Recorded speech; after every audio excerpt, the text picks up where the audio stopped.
میلاد النبی کی تاریخ یعنی 12 ربیع الاول اسلامی تاریخ میں حضرت محمد صلی اللہ علیہ وآلہ وسلم کی ولادت کے دن کے طور پہ منائی جاتی، جبکہ اس تاریخ کے طے ہونے کا عمل ایک تاریخی اور علمی مسئلہ ہے جس پر مختلف روایات اور رائے موجود ہیں۔ تو آئیے جانتے ہیں قرآن اور حدیث کی روشنی میں۔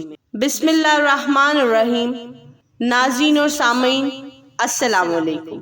ویڈیو شروع کرنے سے پہلے اگر آپ ہمارے چینل پہ نئے ہیں تو آپ ہمارے چینل کو جلدی سے لائک اور سبسکرائب کریں تاکہ مزید آنے والی ویڈیوز آپ تک پہنچ سکیں۔ متعدد اسلامی روایات کے مطابق نبی اکرم کی ولادت 12 ربیع الاول کو ہوئی۔ خاص طور پر سیرت نگاروں اور مورخین نے اس تاریخ کو زیادہ تر تسلیم کیا ہے، جیسے ابن اسحاق اور ابن حشام، جو نبی کریم کی سیرت پر قدیم ترین کتب لکھنے والوں میں سے ہیں۔ کچھ دیگر روایات میں نبی کریم کی ولادت کے لیے مختلف تاریخیں بھی بیان کی گئی ہیں، جیسے 9 ربیع الاول، 17 ربیع الاول، یہاں تک کہ مختلف ماہ اور ایام بھی موجود ہیں۔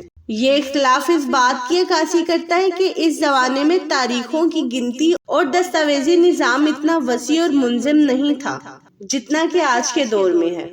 اسلامی دنیا میں 12 ربیع الاول کو نبی پاک کی ولادت کا دن زیادہ تر تسلیم کیا جاتا ہے۔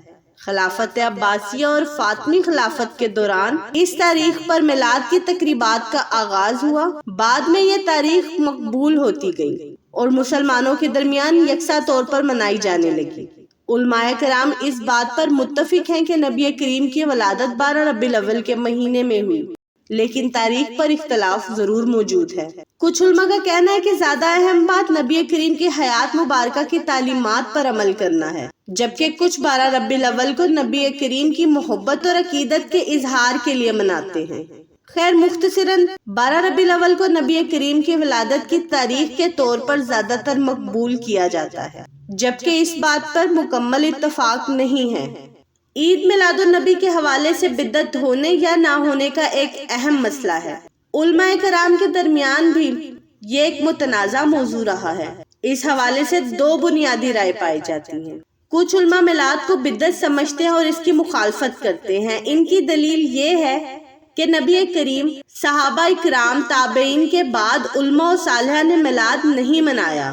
ان کے نزدیک جو عمل نبی کے زمانے یا صحابہ کے زمانے میں نہ ہو اور بعد میں شروع کیا جائے، اسے بدعت کہا جاتا ہے۔ جو علماء اس حدیث کا حوالہ دیتے ہیں جس میں نبی کریم صلی اللہ علیہ وآلہ وسلم نے فرمایا، ہر نئی چیز بدعت ہے اور ہر بدعت گمراہی ہے، صحیح مسلم۔ ان کے نزدیک دین میں کوئی ایسا عمل شامل کرنا جو نبی کریم اور صحابہ نے نہ کیا ہو بدعت شمار ہوتا ہے اور اس سے بچنا چاہیے۔ دوسری جانب بہت سے علماء میلاد کو جائز اور مستحب قرار دیتے ہیں۔ ان کے نزدیک اگرچہ نبی کریم اور صحابہ نے باقاعدہ میلاد نہیں منایا، لیکن نبی کی ولادت کی خوشی اور ان کی سیرت کو یاد کرنا ایک مثبت اور نیک عمل ہے۔ ان علماء کا کہنا ہے کہ بدعت کی بھی 2 قسمیں ہیں، بدعت حسنہ یعنی اچھی بدعت، بدعت سیاہ یعنی بری بدعت۔ بدعت حسنہ جو دین کی روح کے مطابق ہو اور دین کی تعلیمات سے متصادم ہو، بدعت سیاہ جو دین کے اصولوں کے خلاف ہو یا کوئی نیا عقیدہ یا عبادت دین میں شامل کیا جائے۔ میلاد کو بدعت حسنہ قرار دینے والے علماء کی دلیل یہ ہے کہ میلاد منانا دراصل نبی کریم سے محبت کا اظہار اور ان کی تعلیمات کو یاد کرنے کا ایک ذریعہ ہے۔ یہ عمل دین کے بنیادی اصولوں کے خلاف نہیں بلکہ ان کے مطابق ہے۔ یہ علماء اس حدیث کو بھی پیش کرتے ہیں جس میں نبی کریم نے پیر کے دن روزہ رکھنے کی وجہ بیان کرتے ہوئے فرمایا کہ یہ ان کی یوم ولادت کا دن ہے، صحیح مسلم۔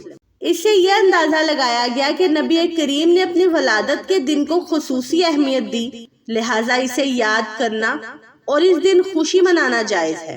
علماء کے درمیان اس مسئلے پر اختلافات موجود ہیں۔ کچھ علماء اسے بدعت سمجھتے ہیں جبکہ دیگر علماء اسے نبی کریم کی محبت کا اظہار اور ایک جائز عمل قرار دیتے ہیں۔ ناظرین، اہم بات یہ ہے کہ اگر کوئی میلاد مناتا ہے تو اس کا مقصد نبی کریم کی سیرت کو یاد کرنا، ان کی تعلیمات پر عمل پیرا ہونا اور اللہ کی رضا حاصل کرنا ہونا چاہیے۔ دوسری جانب جو لوگ اسے نہیں مناتے، ان کے لیے یہ ضروری ہے کہ وہ بھی نبی کریم کی سیرت اور تعلیمات کو اپنی زندگی میں نافذ کر لیں۔ عید میلاد النبی منانے کا مقصد نبی کریم کی ولادت کی خوشی منانا، ان کی سیرت اور تعلیمات کو یاد کرنا اور ان پر عمل کرنے کا عزم کرنا ہے۔ اس دن کو منانے کا کوئی مخصوص شرعی طریقہ نہیں ہے، اور علماء کرام کے مطابق بھی میلاد منانے کا صحیح طریقہ وہ ہے جو اسلامی تعلیمات اور نبی کریم کی سنت کے مطابق ہو۔ عید میلاد النبی کے دن اور عام دنوں میں نبی کریم پر درود و سلام بھیجنا بہت فضیلت والا عمل ہے۔ اس دن خصوصی طور پر درود و سلام کی کثرت کریں تاکہ نبی کریم سے محبت کا اظہار کیا جا سکے۔ قرآن میں بھی اللہ تعالیٰ اور فرشتے نبی کریم پر درود بھیجتے ہیں، اور مسلمانوں کو بھی اس کا حکم دیا گیا ہے۔ قرآن پاک میں فرمایا گیا، بے شک اللہ اور اس کے فرشتے نبی پر درود بھیجتے ہیں، اے ایمان والو تم بھی ان پر درود بھیجو اور خوب سلام کہو۔ اور اسی مقصد کے لیے میلاد منعقد کیے جاتے ہیں، جہاں نبی کریم کا اخلاق اور کردار اور ان کی دعوت کو تفصیل سے بیان کیا جاتا ہے۔ نبی کریم کی شان میں نعت خوانی کا اہتمام کیا جاتا ہے۔ نعتیں ایسی ہونی چاہیے جن میں نبی کریم کی تعریف اور ان کی عظمت کا بیان ہو، اور ان میں شرعی حدود اور ادب کا خیال لازمی رکھا جائے۔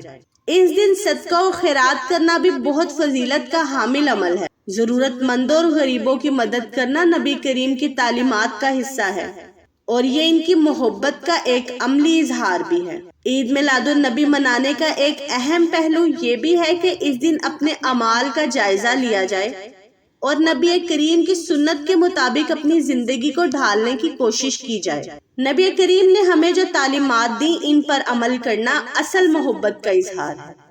تو ناظرین، یہاں پر ایک نہایت اہم پہلو پہ روشنی ڈالتے چلیں کہ عید میلاد النبی کے موقع پر کیک کاٹنا، شور مچانا اور باجے بجانا جیسے اعمال نہایت غلط اور شیطانی عمل سمجھے جاتے ہیں۔ کیک کاٹنے کا عمل بنیادی طور پر مغربی ثقافت سے لیا گیا ہے، اور اسلامی تعلیمات یا نبی کی سنت میں اس کا کوئی ثبوت نہیں ملتا۔ اگرچہ عید میلاد النبی کے موقع پر خوشی منانا جائز ہے، لیکن یہ خوشی ایسی صورت میں ہونی چاہیے جو اسلامی روایات اور اقتدار کے مطابق ہو۔ کیک کاٹنا ایک غیر ضروری عمل ہے جو اسلامی روایات کا حصہ بالکل نہیں ہے، اور علماء کا کہنا ہے کہ اس طرح کے افعال میں دین کی روح کم اور ثقافتی رجحانات زیادہ شامل ہوتے ہیں۔ شور مچانا، باجے بجانا یا موسیقی کا اہتمام کرنا اسلامی تعلیمات اور نبی کریم کی سنت کے خلاف ہے۔ اسلام میں ہر کام اعتدال اور وقار کے ساتھ کرنے کی تلقین کی گئی ہے۔ خاص طور پر دینی موقعوں پر نبی کریم کی تعلیمات میں شور و غل سے بچنے، سنجیدگی اور ادب کے ساتھ دین پر عمل کرنے کی ترغیب دی گئی ہے۔ قرآن و سنت کے مطابق عبادات اور خوشی کے موقعوں پر بھی ادب و احترام کا ماحول ہونا چاہیے۔ موسیقی اور شور مچانا اسلامی اقتدار سے نہیں میل کھاتا، اور نبی کی تعلیمات میں بھی اس کی کوئی بنیاد نہیں۔